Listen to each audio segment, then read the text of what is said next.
Hari ini adalah Jumat Agung, di mana kita memperingati kematian Tuhan Yesus. Kita akan merenungkan kembali kasih Tuhan Yesus yang luar biasa bagi kita semua. Saya tidak tahu keadaan saudara hari-hari ini, tetapi saya akan mengatakan sesuatu, bahwa apapun masalah yang kita alami hari-hari ini, ketahuilah bahwa Tuhan Yesus sangat-sangat mengasihi kita semua. Karena itu Tuhan Yesus menghendaki agar kita berbicara seperti Roma 8 ayat 28 yang berkata, kita tahu sekarang bahwa Allah turut bekerja dalam segala sesuatu, baik enak maupun tidak enak, untuk mendatangkan kebaikan bagi mereka yang mengasihi Dia, yaitu bagi mereka yang terpanggil sesuai dengan rencana Allah. Yohanes 3 ayat 16 berkata, karena begitu besar kasih Allah akan dunia ini, sehingga Ia telah mengaruniakan anaknya yang tunggal, supaya setiap orang yang percaya kepadanya tidak binasa, melainkan beroleh hidup yang kekal. Ada apa dengan manusia sehingga Tuhan Yesus harus datang dalam dunia ini? Alkitab berkata, semua orang telah berbuat dosa dan telah kehilangan kemuliaan Allah. Upah dosa adalah maut, mati, tempatnya di neraka. Neraka adalah tempat yang sangat mengerikan. Jangan sampai masuk neraka. Karena itu Tuhan Yesus datang ke dalam dunia ini untuk menyelamatkan kita semua. Bagaimana cara Tuhan Yesus menyelamatkan kita? Alkitab berkata, Tuhan Yesus yang tidak mengenal dosa, dijadikan dosa oleh karena kita semua. Supaya di dalam Dia, yaitu mereka yang percaya kepada Tuhan Yesus, dibenarkan oleh Allah. Apa arti dari ayat ini? Tadi dikatakan, semua orang telah berbuat dosa dan telah kehilangan kemuliaan Allah. Upah dosa ialah maut, mati. Jadi Tuhan Yesus harus mati menggantikan saudara dan saya. Kalau kita melihat cara mati Tuhan Yesus, saya katakan sangat-sangat tidak manusiawi. Alkitab menuliskan ada 10 tahap penderitaan Tuhan Yesus dari Taman Getsemani sampai Golgota. Sangat mengerikan. Tahap yang pertama, ketika berada di Taman Getsemani, Tuhan Yesus berdoa kepada Bapa dalam keadaan ketakutan. Sampai peluhnya seperti tetes-tetes darah yang jatuh ke tanah. Pada saat itu, seorang malaikat turun untuk menguatkan Tuhan Yesus. Tuhan Yesus berdoa kepada Bapa, ya Bapakku, jikalau sekiranya mungkin, biarlah cawan ini lalu daripadaku. Tetapi jangan seperti yang ku kehendaki, melainkan seperti yang Kau kehendaki. Di sini Tuhan Yesus mengajar kepada kita bahwa di dalam doa kita boleh menawar, tetapi jangan memaksakan kehendak. Bagi yang sekarang dalam keadaan ketakutan, kita harus ingat bahwa Tuhan Yesus pernah mengalami ketakutan untuk menebus dosa kita semua. Karena itu datanglah kepada Tuhan Yesus. Dia pasti mampu dan mau menolong kita semua. Tahap yang kedua, Tuhan Yesus ditangkap. Dia dituduh dengan bermacam-macam tuduhan. Diludahi, mukanya ditinju, dipukul. Tetapi Tuhan Yesus tidak membalas. Di sini Tuhan Yesus mempraktekkan apa yang diajarkannya kepada kita. Agar kita mengasihi dan berdoa bagi orang-orang yang membenci kita. Mengutuk kita, mencaci maki kita. Jikalau kita hanya mengasihi orang-orang yang mengasihi kita, apa jasa kita? Karena orang-orang berdosa pun juga mengasihi orang-orang yang mengasihi mereka. Tahap yang ketiga, Tuhan Yesus dibelenggu untuk diadili. Waktu Tuhan Yesus diadili oleh Pilatus, ternyata tidak didapati kesalahan yang membuat Tuhan Yesus harus dihukum mati. Sementara itu orang-orang Yahudi terus berteriak-teriak supaya Tuhan Yesus dihukum mati. Salibkan dia! Salibkan dia! Akhirnya Pilatus menyerahkan Tuhan Yesus untuk disalibkan. Tahap yang keempat, Tuhan Yesus dicambuk. Proses awal dari penyalipan, jubah Tuhan Yesus dibuka dan dihukum cambuk. Dua algojo bergantian menghunjamkan cambuk ke punggung Tuhan Yesus. Ujung cambuk itu terbuat dari potongan tulang dan potongan besi. Tiap kali cambuk itu dihunjamkan ke tubuh Tuhan Yesus, itu menimbulkan luka yang dalam. Tuhan Yesus berteriak-teriak kesakitan. Darah Tuhan Yesus bercucuran. Tuhan Yesus bermandikan darah. Tahap yang kelima, kepala Tuhan Yesus diberi mahkota duri. Duri ditancapkan di kepala Tuhan Yesus dengan cara dipukul. Sakitnya luar biasa. Darah bercucuran. Tahap yang keenam, Tuhan Yesus memikul salib. Dalam keadaan kesakitan, berlumuran darah, ditambah semalam Tuhan Yesus tidak tidur. Tuhan Yesus harus memikul salibnya. Tuhan Yesus jatuh bangun karena tidak kuat. Maka Simon dari Kirene disuruh menggantikannya. Tahap yang ketujuh, tangan dan kaki Tuhan Yesus dipaku. Sakitnya luar biasa. Sakitnya luar biasa. Darah bercucuran. Tahap yang ke-8, Tuhan Yesus digantung di atas kayu salib. Pada saat itu, Tuhan Yesus menderita secara lahir maupun batin. Secara lahir, dia merasakan sakit yang luar biasa di sekujur tubuhnya. Dan juga merasa sesak karena ada cairan di manakan jantungnya. Secara batin, Tuhan Yesus menderita karena Tuhan Yesus melihat semua orang yang lalu lalang menghujat dia. Ahli-ahli Taurat, tua-tua, imam-imam menghujat dia. Bahkan salah satu penjahat di sebelahnya juga ikut menghujat. Tahap yang ke-9.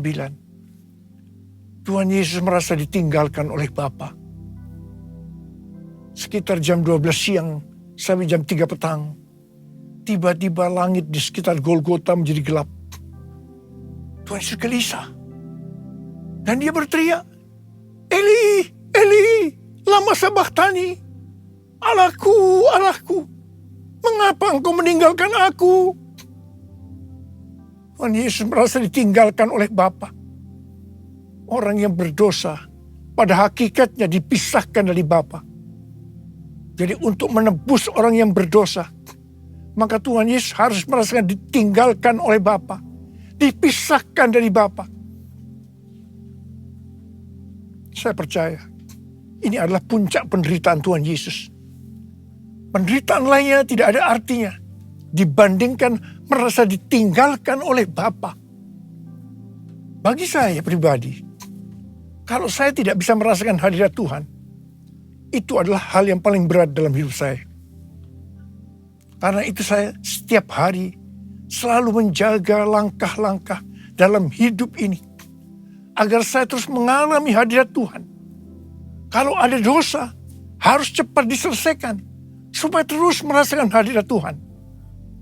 Saya berharap saudara juga melakukan hal yang seperti itu. Kalau ada di antara kita yang sudah tidak merasakan hadirat Tuhan, dan kita menganggap itu sesuatu yang biasa, kita harus bertobat. Tidak ada yang lebih berbahagia daripada kalau kita berada dalam hadirat Tuhan. Sebab Alkitab berkata, di hadapanmu ada sukacita berlimpah-limpah. Artinya di dalam hadirat Tuhan ada sukacita dan kebahagiaan yang berlimpah-limpah. Tahap yang ke-10. Tuhan Yesus berkata, sudah selesai. It is finished. Ya Bapa, ke dalam tanganmu kuserahkan nyawaku. Lalu Tuhan Yesus mati. Pertanyaannya, mengapa Tuhan Yesus harus mati dengan cara demikian? Mengapa tidak dengan cara yang mudah? Dipenggal kepalanya, selesai. Mengapa Tuhan Yesus harus mati dengan cara bermandikan darah? Alkitab katakan, tanpa penumpahan darah. Tanpa penumpahan darah, tidak ada pengampunan dosa. Untuk mengampuni dosa saudara,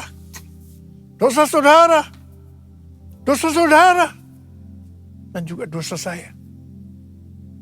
Tuhan Yesus harus mati dengan cara demikian. Selain itu, apalagi yang Alkitab katakan dengan cara mati Tuhan Yesus yang seperti itu? Yang pertama, penyakit kitalah yang ditanggungnya. Yang kedua, penderitaan kita yang dipikulnya. Dan oleh bilur-bilurnya kita disembuhkan.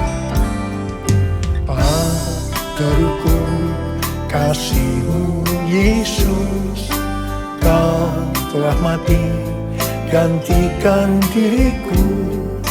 Kau curahkan darah-Mu untuk tebus dosaku.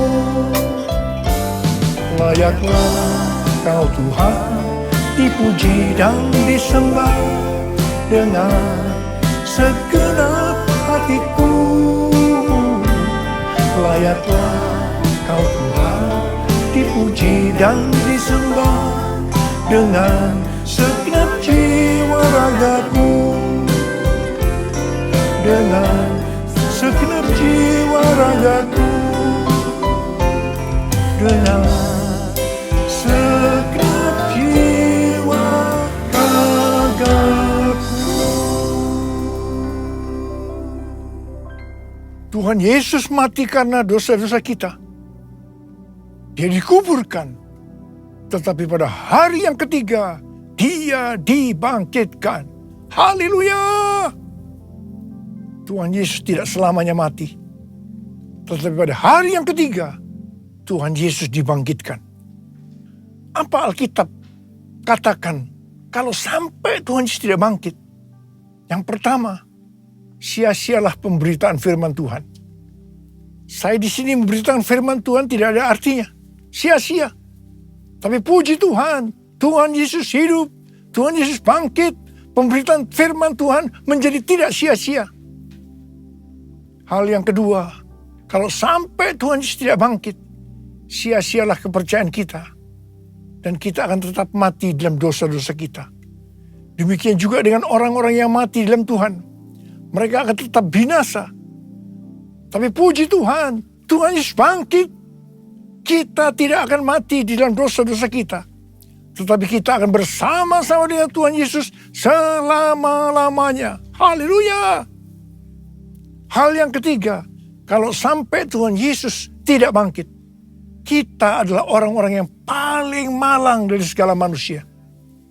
Tetapi puji Tuhan, Tuhan Yesus bangkit. Kita bukan orang-orang yang paling malang, tetapi justru orang-orang yang paling beruntung dari segala manusia. Ada berapa banyak orang-orang yang beruntung, paling beruntung dari segala manusia? Saya boleh angkatan.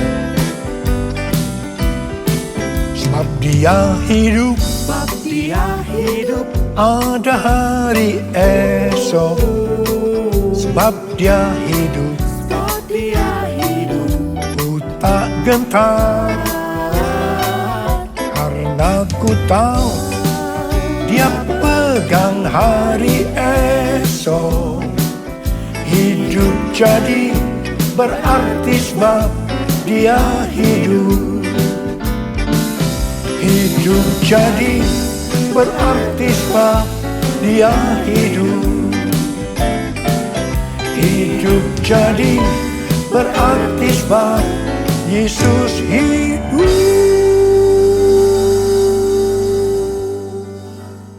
Karena Tuhan Yesus hidup, maka ada hari esok. Karena Tuhan Yesus yang pegang hari esok saudara dan saya, dia hidup. Dia berkata kepada kita semua, jangan kamu khawatir. Jangan kamu khawatir. Apa yang akan kamu makan, apa yang akan kamu minum, apa yang akan kamu pakai. Semua itu dicari oleh bangsa-bangsa yang tidak mengenal Allah. Tetapi Bapamu di sorga tahu. Kamu memerlukan semuanya itu. Karena itu, carilah dulu kerajaan Allah dan kebenarannya. Maka semuanya, apa yang sudah butuhkan, akan ditambahkan kepadamu. Yang percaya katakan amin. Karena Tuhan Yesus hidup, maka mujizat-mujizat yang dilakukan oleh Tuhan Yesus masih ada sampai dengan hari ini. Orang buta melihat, orang lumpuh berjalan, orang tuli mendengar, orang mati dibangkitkan, orang kusta menjadi tahir, dan kepada orang-orang miskin diberitakan kabar baik. Karena Tuhan Yesus hidup, kita melihat Pentakosta ketiga sedang digenapi, di mana melalui semua peristiwa yang terjadi saat ini, penuaian jiwa yang terbesar dan yang terakhir sebelum Tuhan Yesus datang kembali terjadi. Hari-hari ini terjadi kebangkitan generasi Yeremia, yaitu generasi anak-anak muda yang dipenuhi dengan Roh Kudus, cinta mati-matian kepada Tuhan Yesus, tidak kompromi terhadap dosa, dan akan memenangkan banyak jiwa. Di Asbury University, Kentucky, Amerika, sudah terjadi revival. Sejak tanggal 8 Februari 2023, terjadi revival di antara anak-anak muda generasi Yeremia. Mereka mengalami pertobatan, kesembuhan, baptisan Roh Kudus. Revival ini sedang menyebar ke seluruh Amerika dan juga sedang bergerak ke bangsa-bangsa. Pentakosta ketiga sedang turun di Amerika dan sedang bergerak ke bangsa-bangsa. Haleluya! Karena Tuhan Yesus hidup, maka memasuki tahun 2023, Tuhan memberikan tema bahwa tahun 2023 adalah tahun untuk bangkit. Jadilah pemenang. The year to rise up, be victorious. Kita harus bangkit dan menjadi pemenang dalam hal membangun manusia rohani kita. Kita harus menjadi serupa dengan gambar Yesus, yang berarti kita harus menjadi murid Tuhan Yesus. Sesuai dengan Roma 8 ayat 29, maka target kita sebagai orang percaya adalah menjadi serupa dengan gambarnya. Artinya menjadi murid Tuhan Yesus.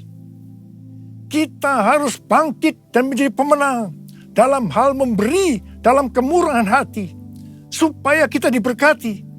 Karena Tuhan lebih dulu telah memberkati, mengasihi kita. Kita harus bangkit dan menjadi pemenang dalam hal unity. Unity adalah kunci utama untuk terjadinya penuaian jiwa besar-besaran. Kita harus banyak berdoa, memuji, dan menyembah Tuhan bersama-sama dalam unity siang dan malam. Hal yang seperti ini yang sudah terjadi di Asbury University, Kentucky, Amerika Serikat. Karena Tuhan Yesus hidup, maka kita harus bangkit dan menjadi pemenang dalam hal takut akan Tuhan. Tuhan Yesus berkata dalam Lukas 12 ayat 4 dan 5, Aku berkata kepadamu, hai sahabat-sahabatku, janganlah kamu takut terhadap mereka yang dapat membunuh tubuh, dan kemudian tidak dapat berbuat apa-apa lagi.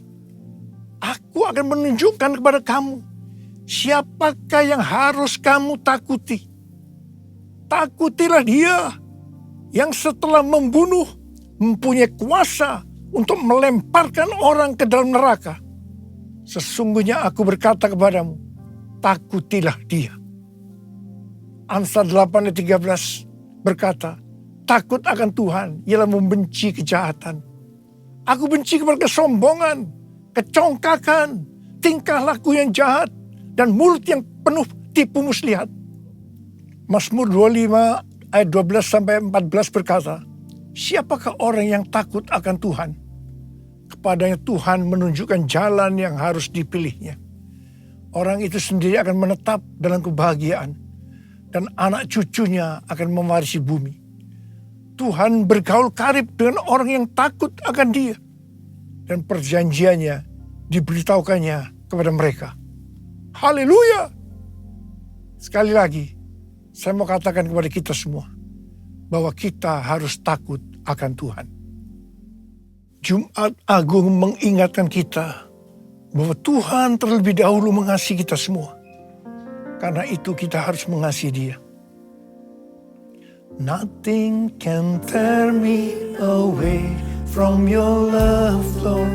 Nothing can separate your heart from mine. Nothing can tear me away from your love, Lord. I am yours, I am yours, and I live Jesus, I love you. Yes, I love you, because you first loved me. And I love you, Jesus, I love you. Yes, I love you, because you first loved me. Because you first loved me. Because you first loved me. Because you first loved me. Mari angkat tangan kita di hadapan Tuhan, sembah Dia. Mari kita berbahasa roh sama-sama. Yang belum berbahasa roh jangan diam. Katakan haleluya. Haleluya. Haleluya. Haleluya. Oh, ya la la bara bara bara bara bara bara bara. Ya Aba, ya Aba, ya Aba, ya Aba, ya Aba. Betapa baiknya Engkau ya Aba, ya Aba, ya Aba. Oh Tuhan, terima kasih. Terima kasih Tuhan. Terima kasih pada Jumat Agung ini untuk mengingatkan kembali kepada kami bahwa Engkau terlebih dahulu mengasihi kami semua ya Aba. Engkau yang mengasihi kami terlebih dahulu. Engkau menghendaki, meminta kami mengasihi Tuhan dengan segenap hati, dengan segenap jiwa, dan dengan segenap kekuatan. Itu yang akan kami lakukan ya Aba. Ya Aba, ya Aba, terima kasih. Terima kasih, terima kasih. Ora la bakira la bara. Ora la bara bara bara bara bara bara bara. Ora la bara bara bara bara bara. Ora la bara bara. Because you first loved me. Because you first loved me. Because you first loved me.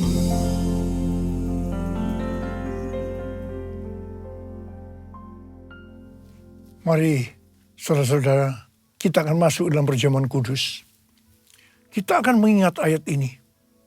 Setiap kali kamu makan roti ini dan minum cawan ini, kamu memberitakan kematian Tuhan sampai Ia datang.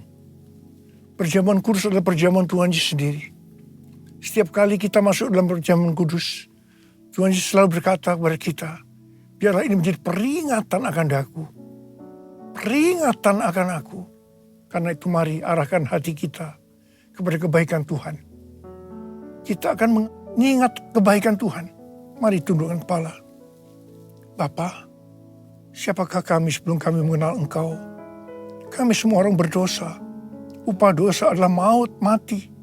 Tapi Engkau yang tidak berdosa telah dijadikan dosa oleh karena kami. Engkau harus turun dari surga mulia, menjelma menjadi manusia, mati ganti kami dengan penderitaan yang luar biasa. Sungguh kalau kamu pikirkan betapa baiknya Engkau ya Aba. Engkau jadikan kami sebagai anak-anak-Mu. Engkau tuntun, Engkau bela, Engkau berkati. Engkau sembuhkan kami, Engkau ajar kami. Engkau tegur kalau kami salah. Itu Engkau ya Aba, itu Engkau. Tuhan akan memberkati kita melalui perjamuan kudus. Tapi Tuhan mau kita makan dan minum dengan cara yang benar. Karena itu masing-masing sekarang lihat diri kita masing-masing. Introspeksi. Kalau Tuhan ingatkan dosa yang belum diselesaikan, ini saatnya kita minta ampun kepada Tuhan. Ampuni kami Tuhan. Ampuni kami, ampuni, ampuni. Ampuni, ampuni. Tuhan, Kau melihat anak-anak-Mu yang sudah menyelesaikan segala sesuatunya dengan Tuhan. Ampuni mereka. Ampuni kami semua ya Aba. Ampuni. Kami akan masuk dalam perjamuan kudus dengan hati yang penuh ucapan syukur. Dalam nama Yesus kami berdoa. Amin. Sekarang mari angkat roti di tangan kanan kita tinggi-tinggi. Sebab apa yang telah kuteruskan kepadamu telah aku terima dari Tuhan. Itu bahwa Tuhan Yesus pada malam waktu diserahkan mengambil roti. Dan sesudah itu ia mengucap syukur atasnya. Ia memecah-mecahkannya dan berkata, inilah tubuhku yang diserahkan bagi kamu. Perbuatlah ini menjadi peringatan akan aku. Soalnya kasih Tuhan, bukankah roti yang kita pecah-pecahkan ini adalah persekutuan kita dengan tubuh Kristus. Mari kita makan dalam nama Yesus.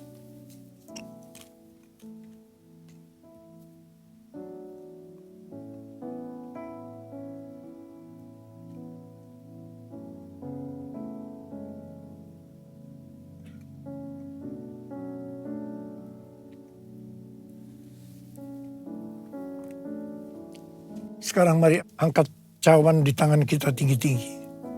Mungkin juga mengambil cawan sesudah makan lalu berkata, cawan ini adalah perjanjian baru yang dimeteraikan oleh darahku.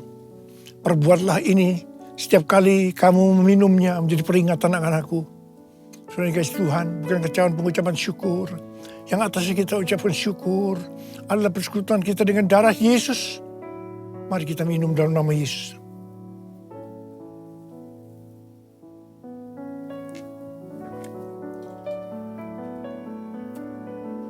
Mari angkat tangan kita, ucapkan syukur dengan suara.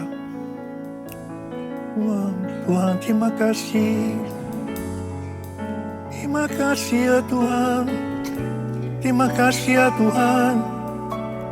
Terima kasih, terima kasih. Bara-bara-bara-bara-bara. Oh, bara-bara-bara-bara. Terima kasih. Terima kasih, terima kasih. Terima kasih, terima kasih. Terima kasih. Saya berdoa bagi saudara yang sedang sakit. Angkat tangan. Saya berdoa.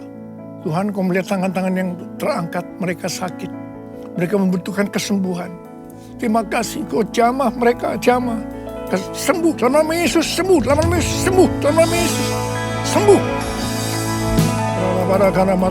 Oh, Rababa. Curahkan pengurapan-Mu buat kami semua. Curahkan pengurapan-Mu. Terima pengurapan Tuhan, terima. Kami terima pengurapan-Mu Tuhan. Kami terima. Kami terima pengurapan-Mu, kami terima. Oh, raba, terima kasih. Terima kasih Yesusku, terima kasih Yesusku. Puji syukur hanya bagi Tuhanku. Terima kasih terima kasih Yesusku, puji syukur hanya bagi Tuhanku. Terima kasih Yesusku, terima kasih Yesusku, puji syukur hanya bagi Tuhanku. Terima kasih Yesusku, terima kasih Yesusku, puji syukur hanya bagi Tuhanku. Puji syukur hanya bagi Tuhanku. Puji syukur hanya bagi Tuhanku.